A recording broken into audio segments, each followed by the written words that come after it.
buenos días a todos, bienvenidos a este programa que estamos iniciando, un programa maravilloso que va a tener varios episodios muy interesantes y que nos va a ayudar sobre todo a reflexionar algo tan importante que va a ser conociendo a ese Jesús histórico y al Cristo de nuestra fe. Pero antes quiero presentarme, soy el Padre Reinaldo Díaz Plasencia, estamos transmitiendo desde esta hermosa parroquia de Santa Eduviges, que se encuentra aquí en la colonia Santa Eduviges, en Guadalajara, Jalisco. Soy el párroco de esta comunidad, tengo 18 años de haber sido ordenado sacerdote. Dentro de este periodo estuve un tiempo estudiando en la ciudad de Roma, del 2004 al 2006, una maravillosa experiencia en la Universidad Lateranense, donde tuve la oportunidad de reflexionar un poquito más sobre nuestro Señor Jesucristo, y que después de mi regreso estuve colaborando en el seminario de Guadalajara, impartiendo esta hermosísima clase de Cristología, y que hoy quiero compartir con ustedes, sobre todo conociendo a ese Jesús histórico que es el fundamento de nuestra fe. Quiero invitarlos precisamente para que ojalá que sus dudas, sus comentarios van a ser siempre muy valiosos para nosotros, nos va a ayudar muchísimo en lo que podamos nosotros acompañarlos, y de una manera muy particular, porque vamos a reflexionar, a darnos cuenta de ese Jesús que nosotros conocemos y que lo vamos a hacer todavía más vivencial. Tal vez ahí en casita tú conoces mucho de nuestro Señor, pero quiero ayudarte a reflexionar, a ver un poquito más sobre ese Jesús, que nos ayude a nosotros a valorar más lo que tenemos. Quiero dar una pequeña introducción general de lo que vamos a ver durante este curso para motivarlos a ustedes, y la verdad que yo también me encuentro muy motivado en ese sentido. Vamos a hablar sobre una introducción general que sería principalmente quién es Jesucristo. Vale la pena estudiarlo. Hoy se estudian muchísimas cosas, se habla de muchas corrientes, a veces filosóficas, de soteriología, pero vale la pena hoy conocer, y no solamente conocerlo, sino amarlo y seguir a nuestro Señor. Y vamos a darnos cuenta de la importancia, qué es lo que piensan los demás sobre nuestro Señor Jesucristo, qué es lo que yo voy a pensar, porque en definitiva lo más importante es que lo que nosotros lo conozcamos, con esa maravillosa pregunta que nuestro Señor le hace a sus apóstoles: ¿y ustedes quién dicen que soy yo? Eso lo vamos a reflexionar. Después vamos a darnos cuenta que si vamos a hablar de ese Jesús histórico, hay que dar una vuelta, un pasito atrás, sobre todo en el Antiguo Testamento, la importancia que tiene, sobre todo la experiencia del mal. ¿De dónde surge? Principalmente, si va a llegar nuestro Señor Jesucristo, vamos a darnos cuenta desde el libro del Génesis, el famoso protoevangelio, Génesis 3:15, donde se nos va a hablar de que nuestro Señor nunca nos deja solos, que ha prometido precisamente a alguien que nos va a liberar, alguien que va a estar cercano a nosotros, y ese va a ser el Mesías. Pero tenemos que hablar principalmente de eso, la experiencia del pecado. Vamos a darnos cuenta cómo el simple hombre, y digo simple hombre porque a veces confiamos en nuestras propias fuerzas, y ya desde el Antiguo Testamento se dio eso, de que el ser humano, siguiendo, digamos, su propio criterio, no siguiendo el designio de Dios, desgraciadamente se aparta y comete el mal, y cómo Dios lo va a ir rescatando. Y viene la experiencia mesiánica. Vamos a darnos cuenta cómo Dios nunca abandonó a su pueblo, y nos va a mandar diversos tipos de mesianismo, ¿no? Un mesianismo profético, que son los profetas que se van a encargar de irles recordando al pueblo que Dios no olvida su promesa, y que muchos del pueblo de Israel pensaron que los profetas era el Mesías, y ellos les dicen: no, solamente estamos preparando el camino. Un mesianismo sacerdotal. Pensaron que los sacerdotes iban a traer precisamente esa paz y esa grande alegría, y no, los sacerdotes simplemente acompañan todo lo que es los sacrificios, las oraciones, pero no son el Mesías. Un mesianismo regio, con el primer rey, que es el rey Saúl, que vamos a hablar detenidamente a su debido tiempo. Luego el rey David, cada uno de los reyes, ¿no?, que vamos a ir mencionando, es el rey Salomón, y que pronto se dan cuenta que los reyes solamente son instrumentos de lo que Dios quiere realizar con su pueblo, porque a veces desgraciadamente el pueblo confió tanto en ellos que se olvidaron también de Dios. Y así vamos a ir mencionando diferentes, un mesianismo escatológico de los últimos acontecimientos que van surgiendo, pero siempre se mantuvo la imagen de un Mesías precisamente sufriente, como nos habla el profeta Isaías. Y ante esto pues no hay que bajar la guardia. Hoy también en nuestra actualidad vamos a darnos cuenta que encontramos algunos mesías y que hay gente que se propaga y dice que Él es el libertador, o gente incluso que a veces siembra ese temor o miedo de decir que se está acabando el mundo, que van a suceder cosas, y sin embargo nuestro Señor nos dice: no los voy a dejar solos, yo estaré con ustedes todos los días hasta el fin del mundo. Es algo tan maravilloso. Después de que tengamos toda esta parte del mesianismo, vamos a hablar la importancia que tiene los evangelios de la infancia. Concretamente, San Lucas es el que más nos habla sobre la infancia de nuestro Señor. Dice San Lucas que nuestro Señor iba creciendo en sabiduría y gracia delante de Dios de los hombres. Pero vamos a hablar qué importancia tiene. Si nos damos cuenta, se habla poco de nuestro Señor en los evangelios, concretamente en los 4 evangelios. Y alguien podría preguntarse: Padre, ¿por qué se nos habla tan poquito de nuestro Señor en los evangelios? Es que no era el tema central. Recordemos que el tema central era la instauración del reino de Dios.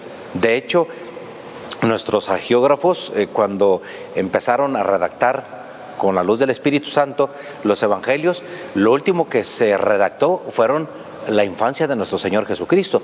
¿Por qué? Porque lo central es la pasión, la muerte y la resurrección de nuestro Señor. Pero no deja de ser importante, porque ese Jesús histórico, es decir, nuestro Señor, tiene una descendencia, tiene una historia como la tenemos cada uno de nosotros. No nacimos precisamente que salió un tormentón y de repente brotamos. No, nuestro Señor también de la descendencia de la casa de David. Y eso va a ser muy importante, porque a nuestro Señor muchas de las veces los sumos sacerdotes les van a decir: bueno, ¿y de aquí puede salir algo bueno? Y nuestro Señor les dice: bueno, las Escrituras hablan de mí, hay que conocerlas, hay que darnos a conocer, ¿no?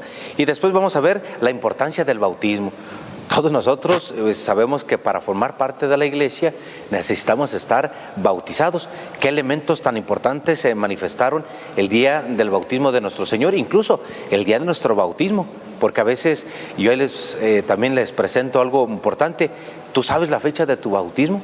Hace algo tan importante, les digo yo, cuando realizo algún bautismo, les pregunto: ¿se acuerdan de la fecha de su bautismo? Porque ese día nuestro Señor nos aceptó como sus hijos, y ese día hay que hacer una fiesta, porque es nuestro Señor quien está confiando en cada uno de nosotros. Vamos a ver qué elementos se hicieron presentes y qué es lo que nosotros necesitamos, ¿no? Después vamos a ver las tentaciones mesiánicas. Esas mismas tentaciones que nuestro Señor Jesucristo, de una manera muy particular, tiene que hacer su lucha. Así dice nuestro Señor que Él trabaja las 24 horas, pero el demonio también trabaja las 24 horas. Y vamos a darnos cuenta que esas 3 tentaciones que le presentan el demonio a nuestro Señor siguen vigentes hoy en la actualidad. Y nosotros mismos somos testigos de ello. Vamos a meditar sobre ellas, a darnos cuenta cómo podemos incluso vencer esas tentaciones y por qué nuestro Señor se mantuvo siempre firme. Yo creo que es algo tan importante que nos vamos a dar cuenta de esa importancia de estar siempre en oración, como dice nuestro Señor. Hay que velar y hacer oración para no caer en las tentaciones.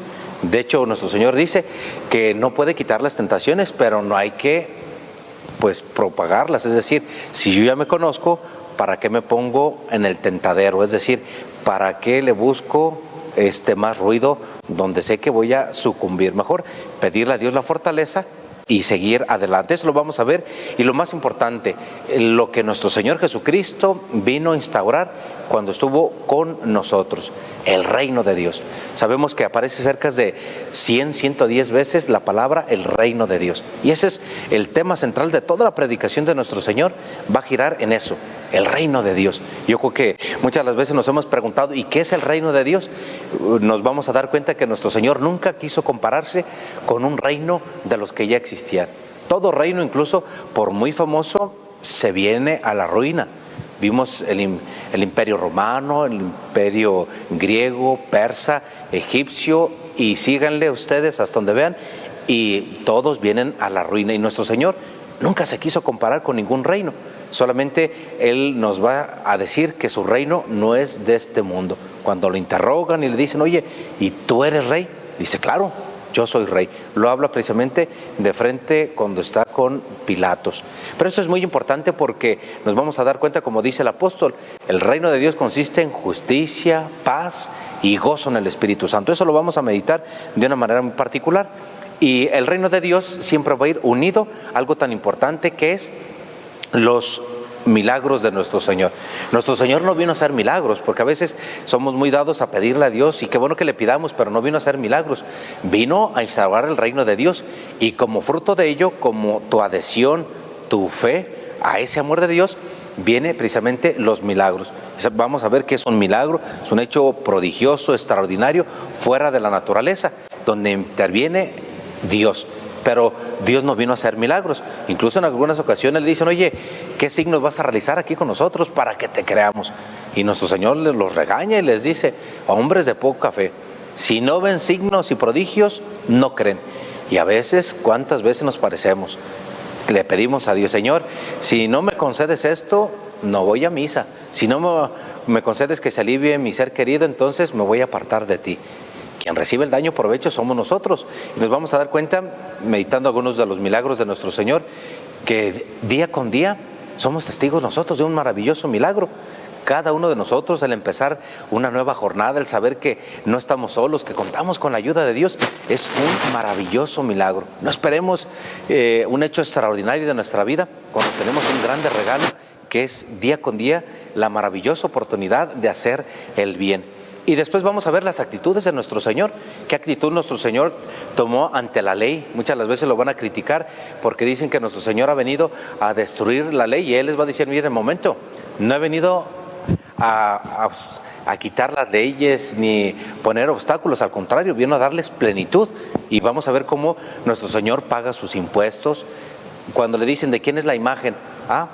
Del César. Pues den al César lo que es del César y a Dios lo que es de Dios. Y nuestro Señor le dice a San Pedro que vaya y que pesque un pescado, le va a sacar una moneda, dice, paga tus impuestos y paga para los míos.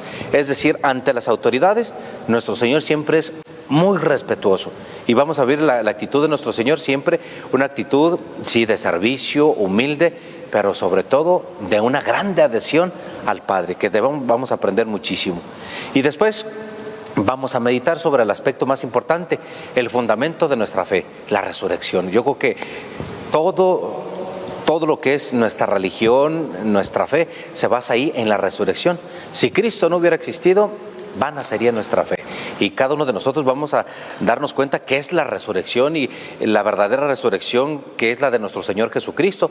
Nos vamos a dar cuenta que las 3 resurrecciones que nuestro Señor Jesucristo realizó van a ser revivificaciones, y lo vamos a explicar muy claramente, porque cuando sea la resurrección ya no vamos a estar sujetos ni al tiempo ni al espacio, y eso nuestro Señor Jesucristo cumple todo el cometido. Y nos va a quedar, Padre, entonces ¿cómo va a estar eso? El mismo apóstol, vamos a tener la oportunidad de reflexionar ahí. Yo cuando estuve en la ciudad de Roma, me tocó hacer la tesis sobre la resurrección en el pensamiento de un gran teólogo alemán, que es Karl Rahner, y él nos habla precisamente de la importancia que tiene la resurrección, que es el fundamento de nuestra fe, y cómo lo podemos vivir día con día nosotros. Y vamos a, precisamente, casi concluyendo toda esta serie de episodios, algo tan importante, si va creciendo directamente la iglesia, se va formando, algo tan importante que va a ser las herejías. No podemos descartarlas, y no es que se buscara hacer herejías. Recordemos que cuando va floreciendo la comunidad cristiana, nos dice el libro de los Hechos de los Apóstoles, que se reunían para la escucha de la palabra, para la fracción del pan y para la oración. Al querer hacer una reflexión, ¿qué es lo que se provoca? Se va a provocar que se caigan en algunos errores cristológicos. Algunos van a decir, por decir, el patripacionismo, que no era nuestro Señor Jesucristo el que se hacía presente, sino que era el Padre, y quien murió en la cruz pues no fue Jesús, sino que fue el Padre. Entonces vamos a analizar que no es así, porque entonces ¿a qué envió nuestro Señor Jesucristo? Un adopcionismo que presentó a alguien diferente, y vamos a ver a muchos personajes como un sacerdote llamado Arrio, que nos va a dar la pista para que nosotros conozcamos lo que los domingos, cuando participamos en la Santa Misa y cuando la vemos en la transmisión, que es el credo, y se llama nuestro credo el credo niceno-constantinopolitano, porque es del Concilio de Nicea en el 325 y Constantinopla en el 381. Se hace, digamos, las dos ideas centrales de los dos concilios se manifiestan ahí y se da lo que nosotros conocemos como el credo niceno-constantinopolitano. Y es algo tan importante porque de ahí parte directamente nuestra fe. Y vamos a darnos cuenta de las demás herejías, sobre todo hasta el siglo IV, donde vamos a ver a muchos personajes, Nestorio, algunos que van a decir de María Santísima que no fue la madre del Redentor. Todo esto lo vamos a analizar y a darnos cuenta de que tal vez esos errores también los vemos presentes en muchas de nuestras personas, en muchos de nuestros conocidos y amigos. Todo esto lo vamos a ver, queridos amigos, de una manera así tranquila, pausada, reflexionando y con la mejor disponibilidad. Vamos a estar leyendo sus comentarios. Para mí me gustaría que a ver si tratamos este punto. Claro, buscaremos la manera, sobre todo para acompañarlos, y creo que va a ser con los diferentes episodios que vamos a estar viendo.